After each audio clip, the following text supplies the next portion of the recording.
ঝাড়খণ্ডের special recipe ধুসকা বানানোর জন্য 1 বাটি আতপ চাল আর 1 বাটি চানা ডাল, হাফ বাটি উড়দ ডাল। এই উড়দ ডালে ফুলাবার কাজ করে। আতপ চাল, উড়দ ডাল আর চানা ডাল করে ধুয়ে নিয়ে ভিজাই নিয়ে 3-4 ঘন্টা রেখে দেব।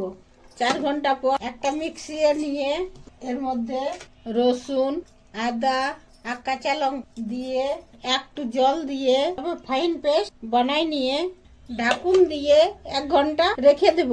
1 ঘন্টা পর এর মধ্যে হলুদ, গরম মশলা, একটু হিং, চামচ জিরা, চিনি আর পরিমাণ মতো নুন দিয়ে এমনি ভাবে ব্যাটারটা তৈরি করে নিয়ে কড়াইয়ে তেল গরম হয়ে গেছে, ছাঁকিয়ে নেব। পাল্টি করে দিচ্ছি। এরপরে তুলে নিই। বাকি সব ধুসকাগুলা বানাই নেব। ঝাড়খণ্ডের স্পেশাল রেসিপি ধুসকা বনে রেডি।